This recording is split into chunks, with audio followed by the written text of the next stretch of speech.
Hey,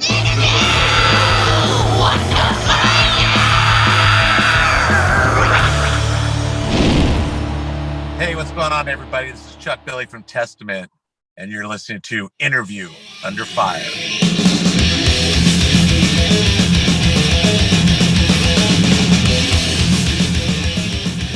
All right, guys and girls, welcome back to a new episode of Interview Under Fire. As usual, this is your host, Sonny, here once again. Today, I'd like to welcome back the legendary Chuck Billy. It's an honor to have a return on Interview Under Fire today, man. You know, it's hard to believe it's already been about 2 years since we last connected, and here we are. Let me start off simple, man. How are you? I know a lot has happened in the last 2 years. How's life in Cali? Life is good. I mean, things are kind of getting back to normal, being trapped at home for a long time. Yeah. That was really a strange part of all of our lives, but we've always been looking forward to kind of get back to work and get back to something normal. And finally coming up here in the next couple of weeks, we finally get to go back on the road. But, I still have a little bit, I don't know. I think I'm anxious because I've been home for so long and never been home this long. And now we're going to leave for a while. So it's a weird feeling I haven't had before. And it's weird. It's like when you're on stage, it's like, do I miss home? If it's going to be the other way around when you're actually on stage again, then obviously, staying busy during the pandemic, well, technically still a pandemic. It was and is an important thing. I know revisiting 2020, Chuck, is not something we want to do, right? But looking back, one thing I asked you in our last conversation, I asked you a question about what you would have been if you weren't a musician, and you answered me with real estate. For anyone who doesn't know, that's something that you also do, and from the looks of it, it's something that you still do when you're not on the stage. How has that been going? Because I know flipping houses is something that you've been doing the last year or so using different contractors. Like last couple of years. Yeah. Tell me more about that, man. Because I feel like it's been picking up pretty tremendously. Yeah, I have a career where I don't have a retirement plan. Okay. That's kind of where it started.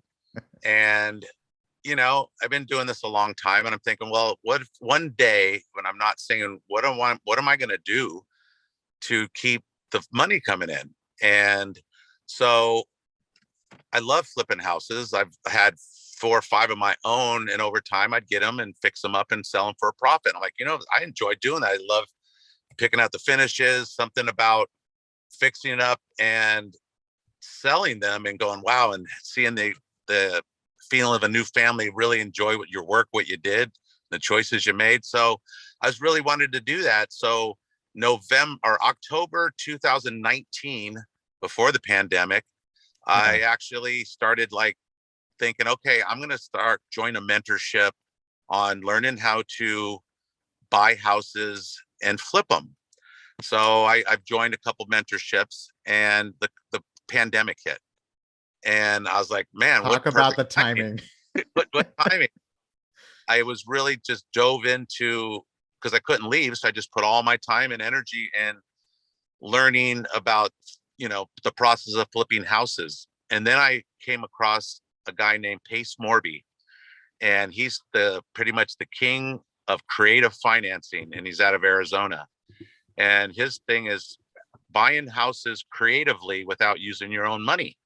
And so I joined his mentorship, and that's when it really took off, because he built this great community there's about 3,700 of us, like students. And I jumped in there. We started learning how to buy houses without our money. Helping people out is the bottom line, is what our goal is to help people out who need help. Because doing creative finance, I have about 4 or 5 different techniques how to help somebody else get out of a situation of their house. If they're going to lose it or they don't have money to fix it, I have a bunch of options for them to do it. So I started doing that, and love it. And I ended up putting together with 2 other partners, and we formed a company called West Coast Fire Pros. And we actually buy fire burned houses and fix them up and sell them again.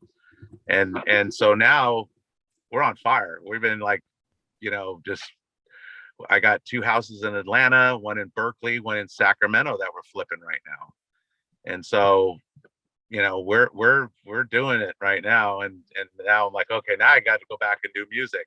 So I'm Yeah. taking a actor's hat and putting back on the microphone and getting ready to do that. Talk about pun intended, and congratulations on just getting that off the ground too. I feel like, talking about like the timing, right? When you started this in October 2019, almost like a blessing in disguise that you got to see the market during the pandemic, and now you're getting to see it hopefully on the other side going forward. So maybe that kind of went into effect as well. It's something that you can take with you going forward. And shout out to Pace Morby for making Yeah. all this happen for you too as well. And Yeah, and we've um, helped a few homeowners that were going to lose their house because of the pandemic and got behind and just couldn't dig themselves out. We've came in and kind of helped them sell a house that needed a lot of work that they didn't have the money to put in, and we're going to lose it. So we'd come in and secure the house, get them their money, help them out, and get them down the road to buy something else and get on with their life. So they're helping me in my business, but I'm also helping them mhm. get through it as well. And I think that for me, that's the best part of it, is that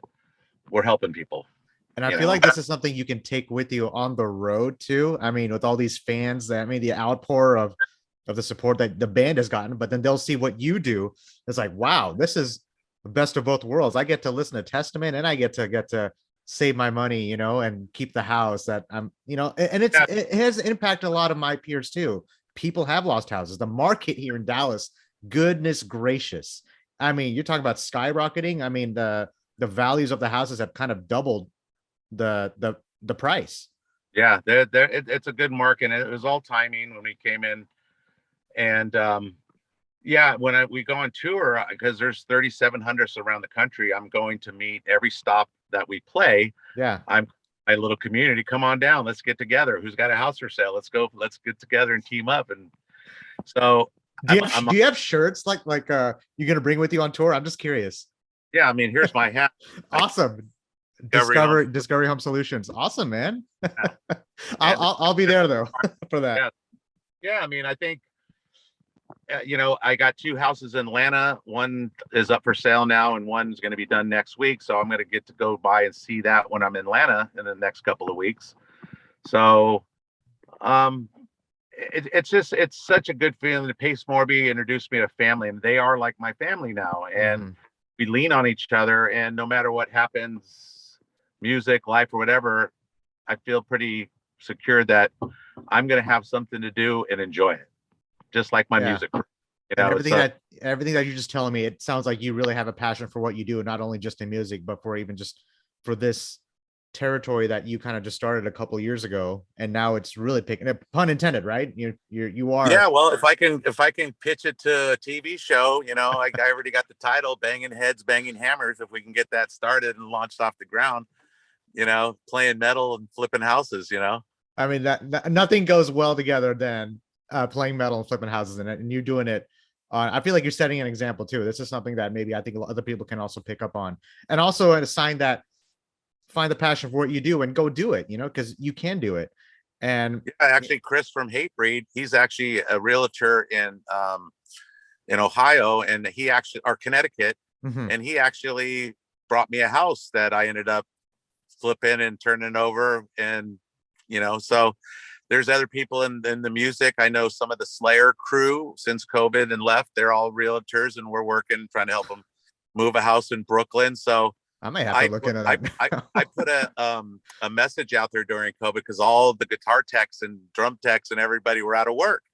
So I posted and say, hey, anybody looking to help? And all of a sudden, bam! Yeah, I saw that Instagram post. The outpour, and you're just like, man, this is great for you. And all the I think even Jose Mangan even came in. Yeah, and he's like, yeah, let's do it. Let's what is it? They could play Lamb of God Contractor in the background while that happens. And that, I mean, think about this. Like the future is really, I mean, you're already doing what you're doing with Testament, but then this is picking up really quickly, almost even faster than you would have imagined. I would think. And well, totally. We have a great team, and within our community, we do a thing called novations where we buy houses without our money and we lock up a price. So within our community, our team is known for that. So all the people in our group that haven't done them come to us for advice or just to team up with us to show them and kind of hold their hand through the process. So it's great. Can you plug in a website where all my listeners and followers can just check this out? Like, do you have a website for Discovery Home Solutions? Or Well, if you go to westcoastfirepros.com, that's me and my partner's okay, company. I will make sure I plug in that for you, man. Nothing but the best for you going forward, Chuck, as far as that is concerned. And it's great to see that.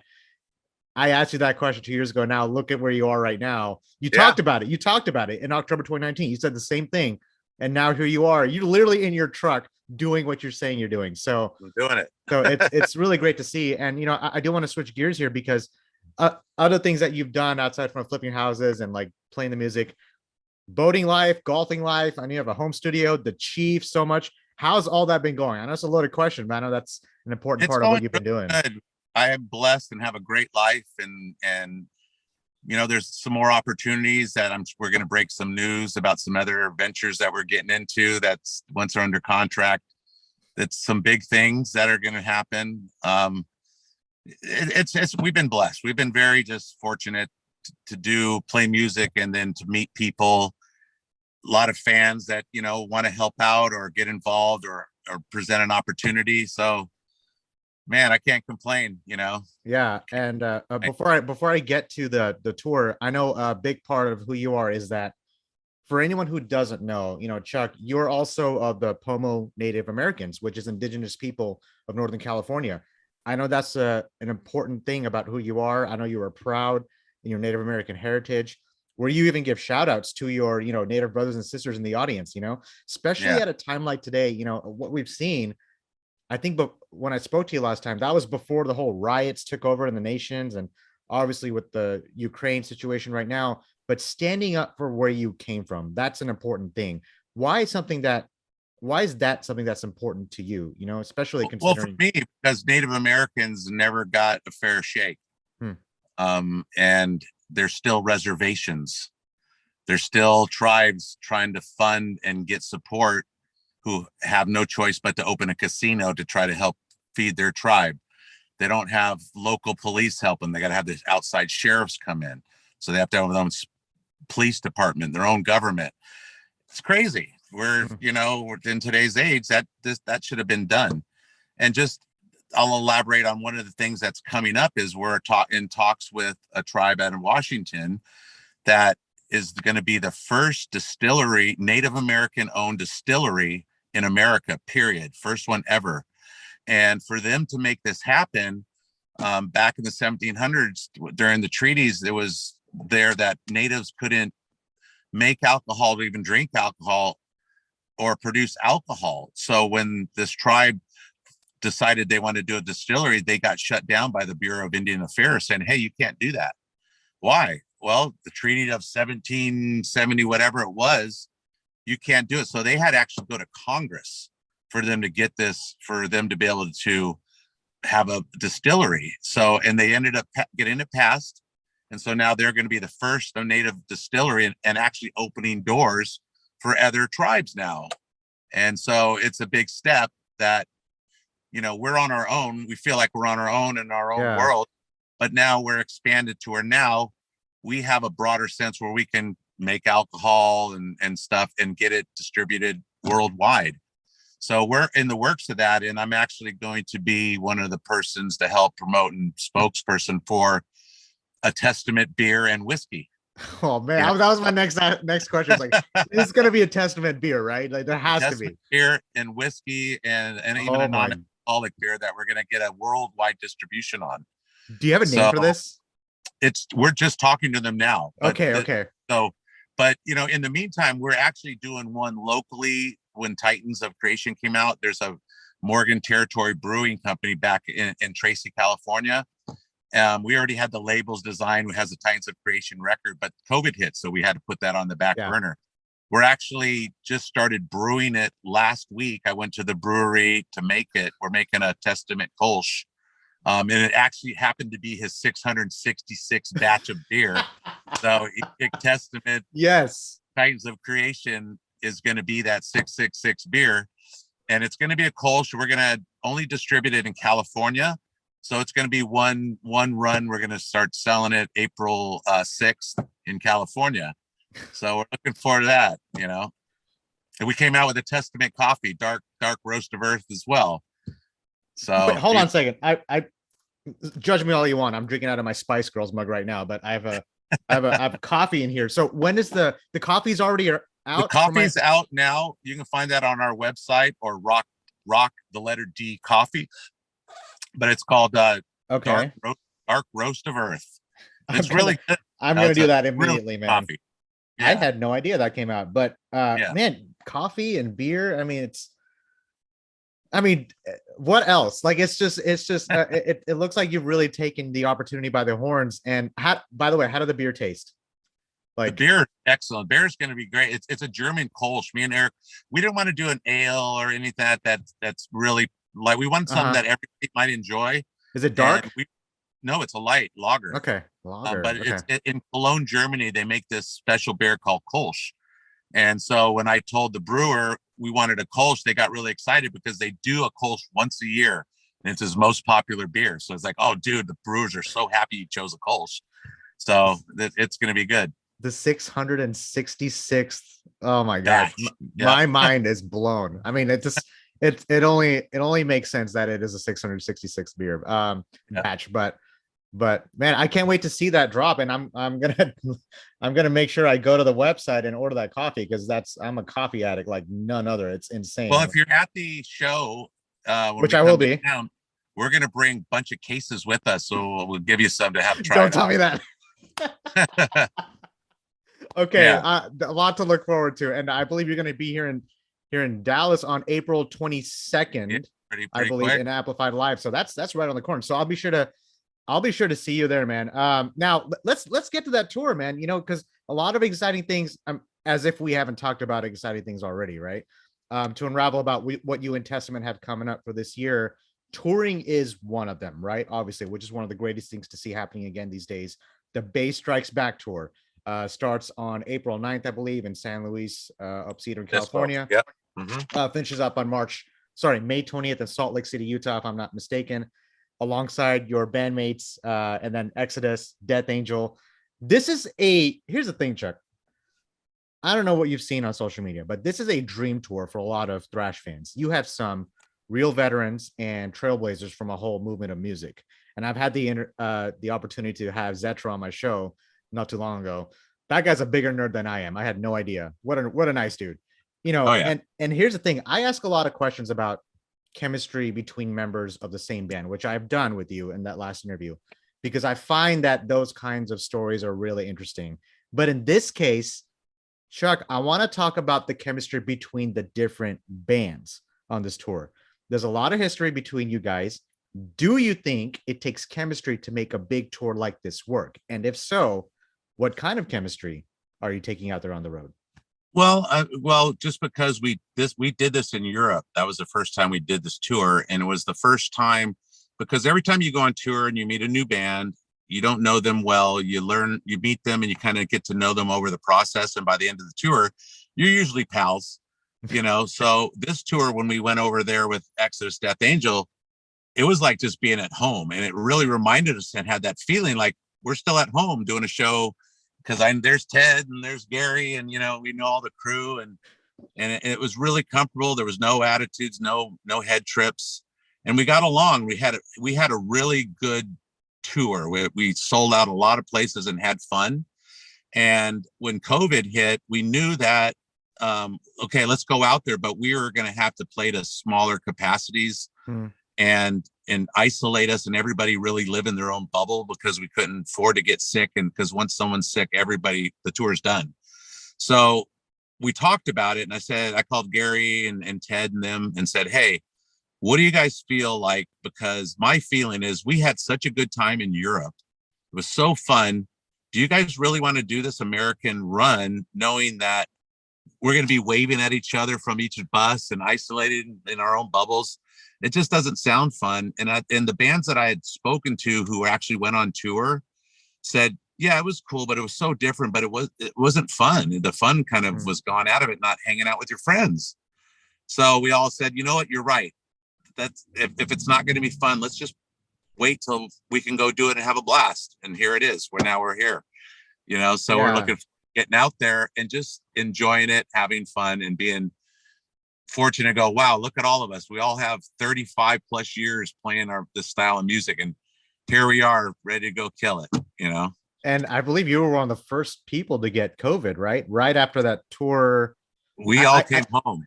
I don't know if the tour was cut short or right after the tour you guys headed home and then. No, see, our last date was May 9th or 10th. So they ended up canceling the last show in Belgium. They canceled it.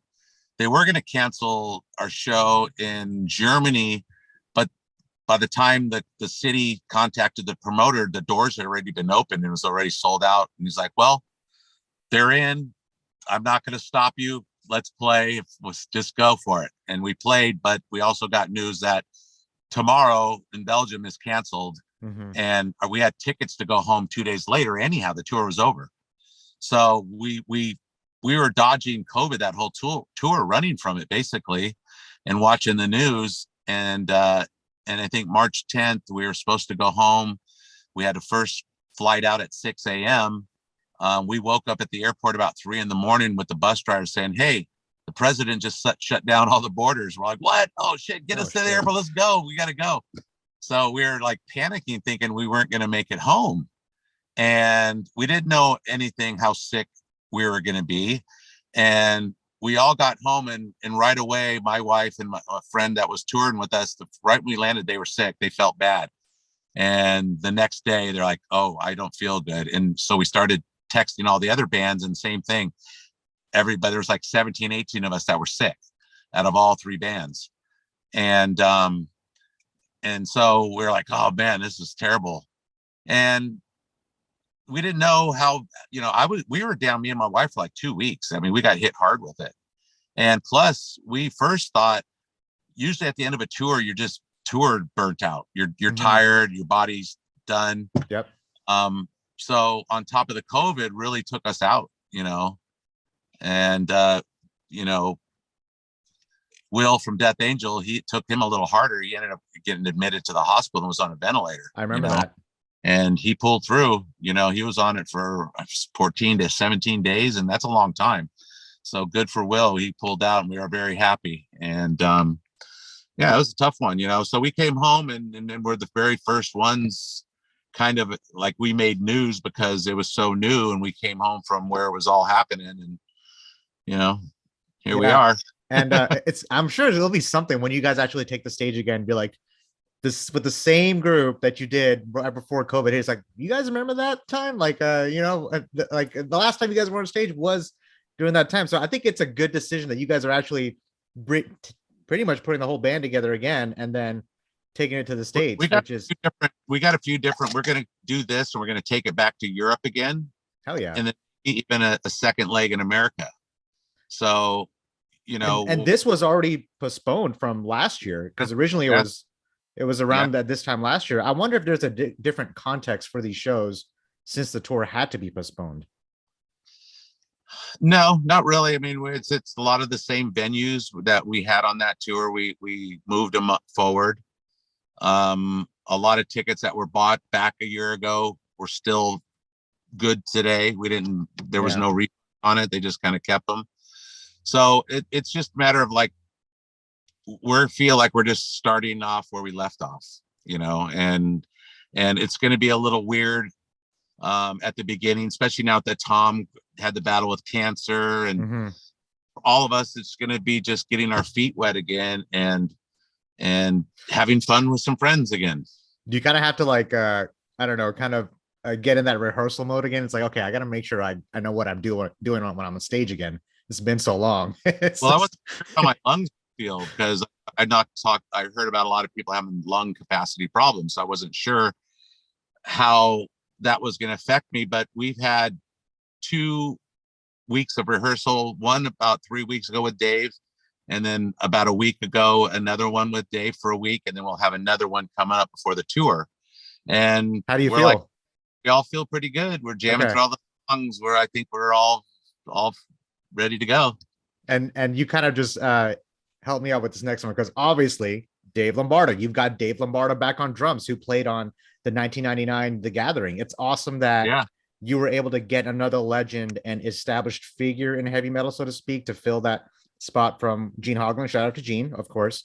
What has the transition been like? And I guess what new element does Dave bring or brought back into Testament that the lineup hasn't had? Because I know you had you talked about the practice with them, first practice with them not too long ago. Well, I mean, when Dave did the Gathering record in '99, Dave brought something that we were missing, because Eric would always write a record and do a demo on a drum machine and then give it to a drummer and say, here, make it yours, do what you do. When we did the Gathering, Eric it was the first time that he didn't do the demos. Dave just said, let's just jam, let's go. And so Eric really got to focus on just playing guitar and didn't have to worry about drums. And Dave just did Dave, and Eric got to be more creative. So I think that Gathering record was a really shift for Testament. It was some of the better material we had wrote up to that point, because it was a culmination of everything we've done. And Eric actually had a little more black metal blast beats in there, which we'd never done before. So it was a new element, a new writing style and vibe that Dave brought, and the record came out great, in my opinion. So Eric had to go back to using a drum machine and working it out. And so now Dave being back, and Eric over COVID has a stockpile of riffs, we're like, hey man, maybe we're ready to write another record. And Eric, so we're working on a new record already. So what did you mention earlier? You mentioned that it was almost like a reunion. This is exactly what it feels like also. Yeah, I mean, totally. And the funny story about Dave is when Gene made his announcement, less than an hour after the announcement, Dave texted me, because his wife seen the post from Gene saying, hey Dave, I don't know what's going on, but Gene's leaving Testament. Testament's looking for a drummer. You better call those guys. So within an hour, I get a text from Dave, and all it says is Lombardo ? And I'm like, you got to be shitting me, man. So I called him right up and said, Dave, man, you'd be my first choice, but you're in 3 bands, and I just didn't think you had time. And our problem with Gene is we have conflicting schedules, so we're definitely going to have him with you. And he's like, no, I got some time. We're not doing anything. Nothing's in the books. And we don't play that much with the Misfits or Suicidal or Dead Cross. We're not Mr. doing Bungle. I mean, and some band called Slayer, that he used to play in, if everybody knows. So he goes, I got time. I'm a minute. So I'm like, well, okay. Well, if we're going to do this, can you sign off for the next 3 tours? He's like, yeah. Like, dude, let's do it. Let's go. He makes it easy, man. I feel like this almost like a new chapter for Testament is going to be, man. Chuck, you already talked about so many things that you've done, and now with the music, it's just picking up where you left off, but even picking up maybe even better. Very fortunate place, and I'm waiting for someone to chop my legs out from under me, because it's almost. You know what I mean? No, you're good, man. You got it's. I feel like it's just this new chapter. It's like you're ready to get going. I feel like it's just a whole different timeline.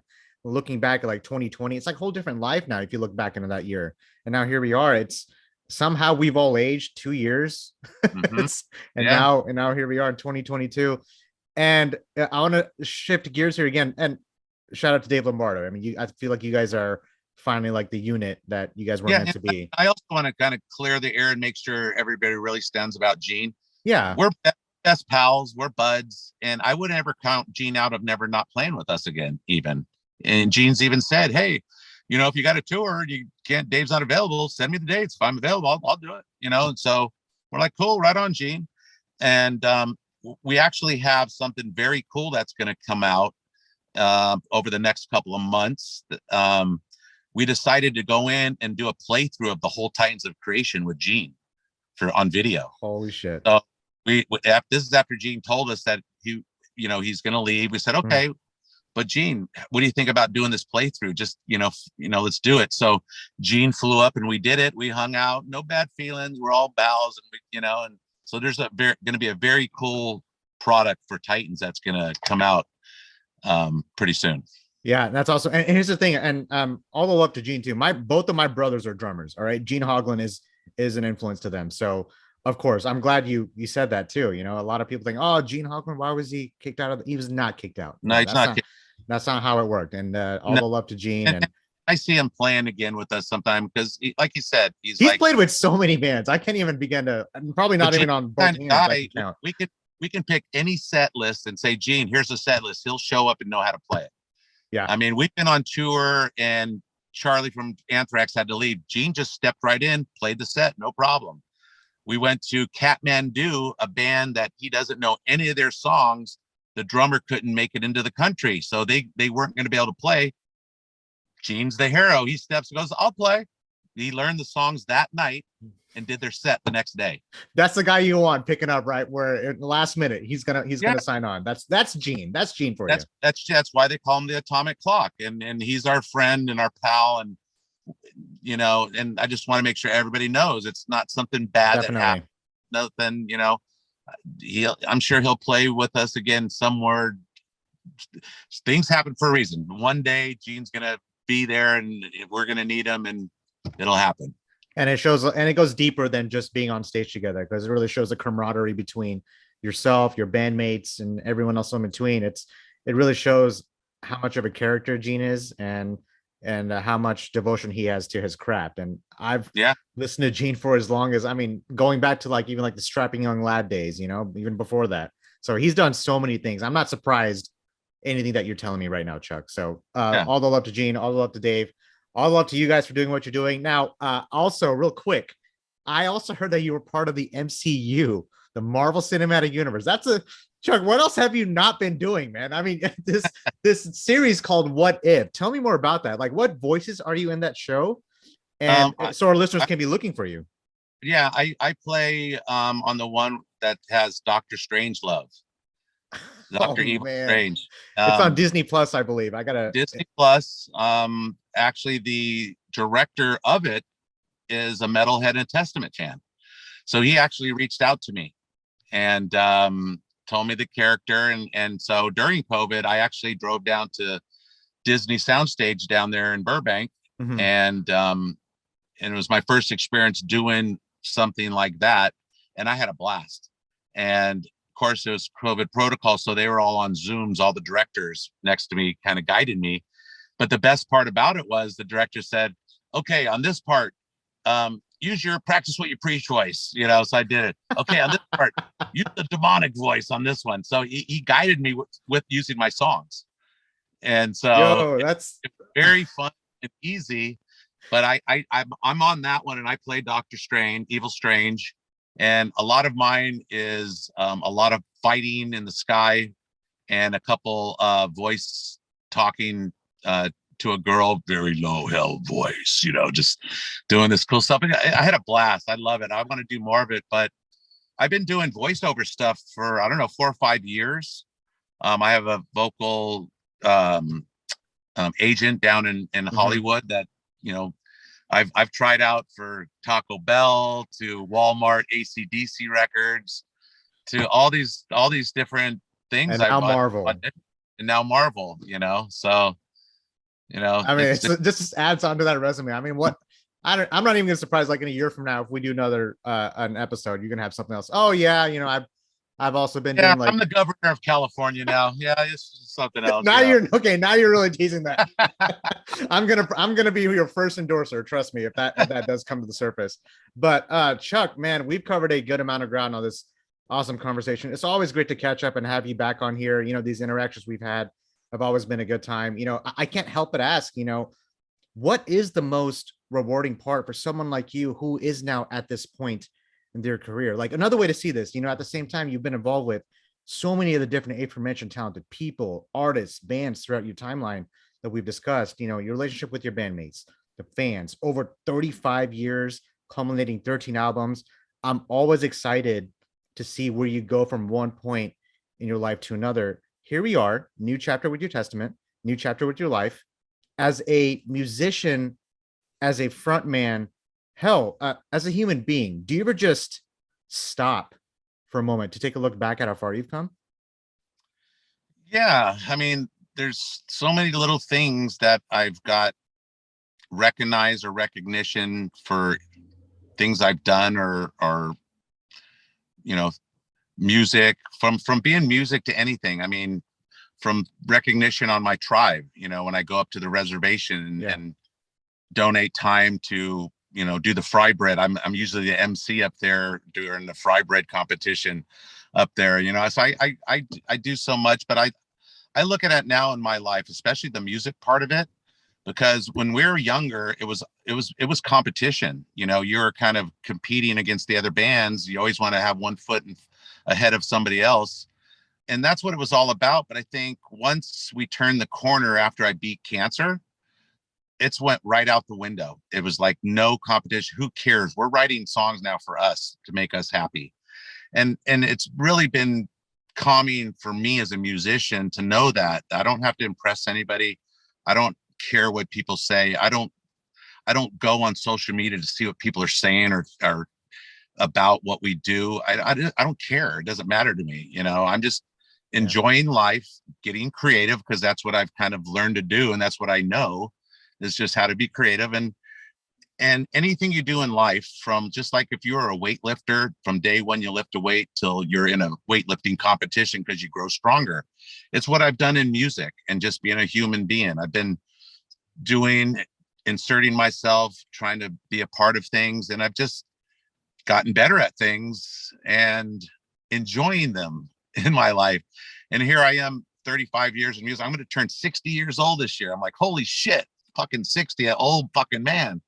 You mean Benjamin Button, right? When reversed, that's what you mean.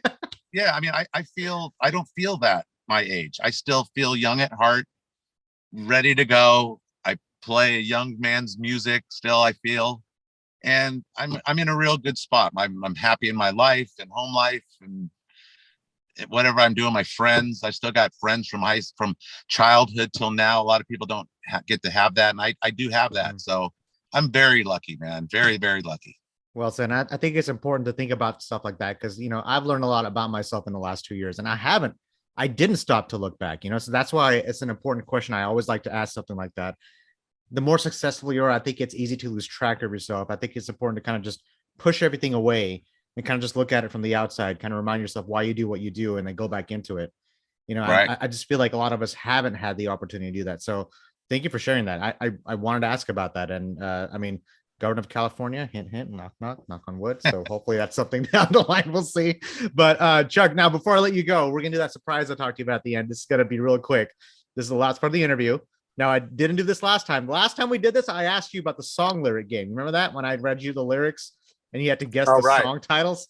Yeah. This time, I'm going to do something called the lightning round. All right, I'm going to go down the list. You just have to think quick. You have to think quick on your feet. I'm going to ask you one or the other. You just have to pick it. Okay. All right. You ready? Yeah. You're not nervous. You're fine. All right. What's the capital of California? Sacramento. All right. That was a test question. All right, governor, future governor. All right. Now okay. Let's get started now. Red or black? Black. Vegan or meat? Meat. Coffee or tea? Coffee. Cats or dogs? Dogs. Star Wars or Harry Potter? Neither. Mexican food or Italian food? Mexican. Climb a mountain or jump from a plane? Climb a mountain. Country or hip hop? Neither. All right, now you're in California. I got to ask this question because of what's happened. The Dodgers or the Rams? Oh, man. I have to say the Rams. Ooh, I thought you were going to pick Dodgers, man. I've seen you in that Dodgers gear. Well, I guess because they did win a Super Bowl, and you had two teams that won titles in the last year. So I'm a Giants fan, so we don't have to get into that. So, but I'm glad you guys won the title. All right, Halloween or Christmas? Halloween. Chicago or New York? New York. Dio or Ozzy? Dio. Would you rather be able to move things with your mind or know the future? Know the future. These get silly. If Michael Myers offered to buy you a beer, would you accept? Sure. Would you rather be able to speak every language in the world or be able to talk to animals? Talk to animals. All right, last one. There's a time machine in front of you. It says the destination is Woodstock 99. Do you take the trip knowing what transpires there? No. Really? You didn't have to think about it. Usually I have artists who say, well, do I get a VIP pass or do I have to be in the crowd? Because that's a different thing.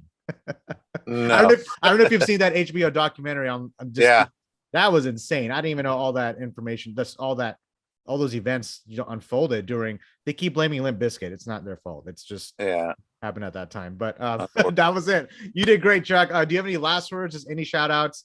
Anything you'd like to plug in or mention as far as Testament? Well, just we're looking forward to get back to normal life again and back to playing music and getting people together and I think we're all facing a new world. Everybody moving forward, but let's see if we can all adapt. Well, man, you have a great tour. Stay safe, stay well, go crush it, man. April 22nd, bro. I'll see you here in Dallas with you're gonna have the beer and the coffee. I'm gonna have the beer. Times of Creation and beer will be there. Yeah, I'll be there for that. Hey, it'll be great to meet you in person too, if they're allowing that for the bands when you guys go tour. So it'll be great to see you. Can't wait to see Testament again in person. Just it feels like being back at home, where you are at a show, seeing you guys do what you do. So everyone who's listening, this is Chuck Billy from Testament. You can check us this podcast on all major podcast streams out there. Check us out on interviewunderfire.com. We're also on YouTube. We're literally everywhere around the world. So Chuck, stay safe, man. Thank you from the bottom of my heart again. It's always great to have you back here. I'll see you next time, buddy. Cheers. All right. Take care. Bye. Bye.